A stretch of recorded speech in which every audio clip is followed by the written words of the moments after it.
Halo adik-adik, salam jumpa di Renungan Anak Dehonia. Apa kabar? Oh iya, perkenalkan, nama Frater Uel. Frater punya cerita loh di hari Minggu ini. Tapi sebelumnya, Frater mau baca bacaan Injil dulu. Jadi dengarkan baik-baik ya. Inilah Injil Yesus Kristus menurut Lukas. Seorang dari orang banyak itu berkata kepada Yesus, "Guru, katakanlah kepada saudaraku, supaya ia berbagi warisan dengan aku." Tetapi Yesus berkata kepadanya, "Saudara, siapakah yang telah mengangkat aku menjadi hakim atau pengantara atas kamu?" Katanya lagi kepada mereka, "Berjaga-jagalah dan waspadalah terhadap segala ketamakan, sebab walaupun seorang berlimpah-limpah hartanya, hidupnya tidaklah tergantung daripada kekayaannya itu." Kemudian ia mengatakan kepada mereka suatu perumpamaan, katanya, "Ada seorang kaya, tanahnya berlimpah-limpah hasilnya. Ia bertanya dalam hatinya, 'Apakah yang harus aku perbuat? Sebab aku tidak mempunyai tempat di mana aku dapat menyimpan hasil tanahku.' Lalu katanya, 'Inilah yang akan aku perbuat. Aku akan merombak lumbung-lumbungku, dan aku akan mendirikan yang lebih besar. Dan aku akan menyimpan di dalamnya segala gandum dan barang-barangku. Sesudah itu, aku akan berkata kepada jiwaku, Jiwaku, ada padamu banyak barang tertimbun untuk bertahun-tahun lamanya. Beristirahatlah, makanlah, minumlah, dan bersenang-senanglah.' Tetapi firman Allah kepadanya, 'Hai engkau orang bodoh, pada malam ini juga jiwamu akan diambil daripadamu. Dan apa yang telah kau sediakan, untuk siapakah itu nanti?' Demikianlah jadinya dengan orang yang mengumpulkan hartanya bagi dirinya sendiri, jikalau ia tidak kaya di hadapan Allah." Demikianlah Injil Tuhan. Terpujilah Kristus.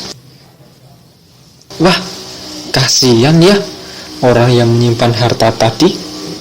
Keinginannya jadi tidak terwujud. Inginnya senang-senang, malah nggak bisa. Oh iya, Frater kan tadi mau cerita. Dengarkan baik-baik ya. Di suatu hari, di sebuah desa, terdapat keluarga yang amat bahagia. Keluarga itu beranggotakan ayah dan sepasang anak kembar. Mereka tinggal di sebuah pondok yang letaknya di hutan di sebelah desa itu. Ayah mereka bekerja sebagai penebang pohon dan penjual kayu. Kedua anak tersebut bernama Andi dan Rio. Meskipun sudah cukup besar, mereka masih belum sanggup mengerjakan semua pekerjaan ayah mereka. Tenaga mereka masih belum cukup. Tiba-tiba saja, ayah mereka jatuh sakit. Sepasang anak kembar itu pun berusaha untuk merawat ayah mereka, mulai dari memasak, membuatkan sup, menyalakan perapian, mencuci, membersihkan rumah, dan masih banyak lagi. Mereka tidak membawa ayah mereka ke rumah sakit karena mereka tidak punya uang yang cukup untuk berobat. Untuk itu, mereka pun mencoba menebang pohon biar bisa dapat uang. Sewaktu Andi hendak mengayunkan kapaknya ke sebuah pohon yang besar, tiba-tiba saja mereka mendengar suara, Jangan tebang aku. Andi dan Rio bingung dan saling bertanya. Kamu dengar suara itu tidak? Tanya Andi kepada Rio. Iya, aku mendengarnya. Dari mana ya suara itu? Tanya Andi lagi. Entahlah. Sudah, tebang saja, jawab Rio. Tiba-tiba saja suara itu terdengar lagi.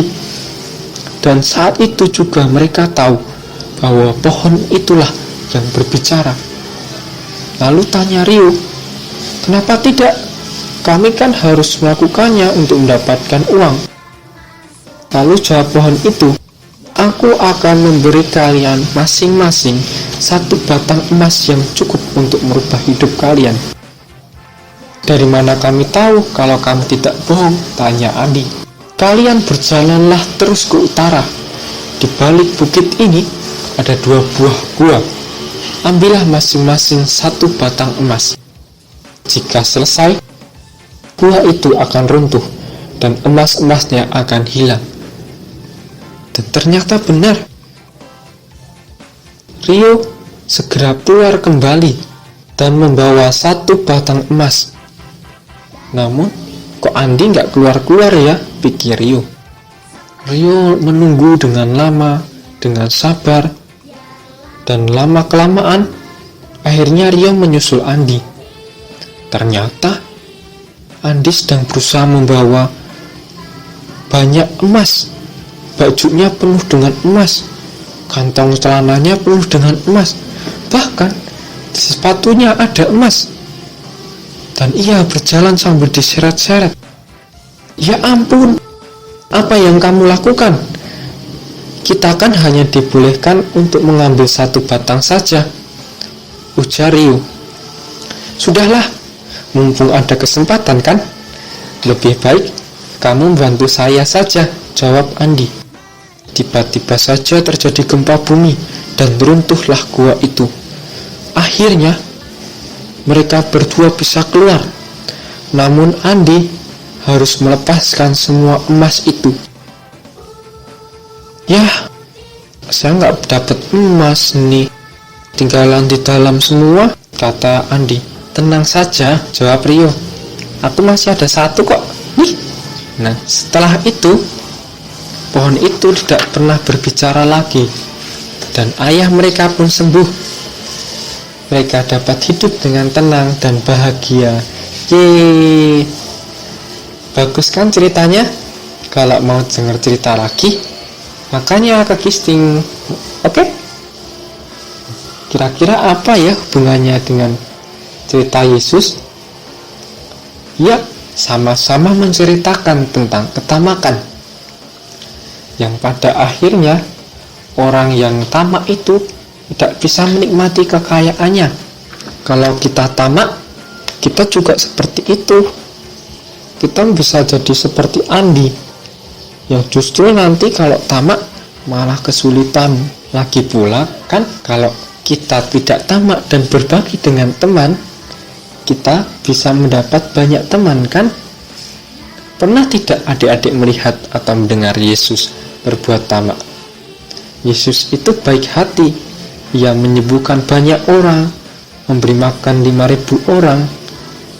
Ia tidak menyimpan semua karunia-Nya sendiri.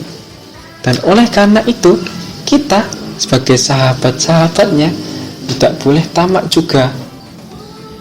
Contohnya, dengan berbagi pada teman, bisa makanan, mainan, membantu dalam tugas, dan masih banyak lagi.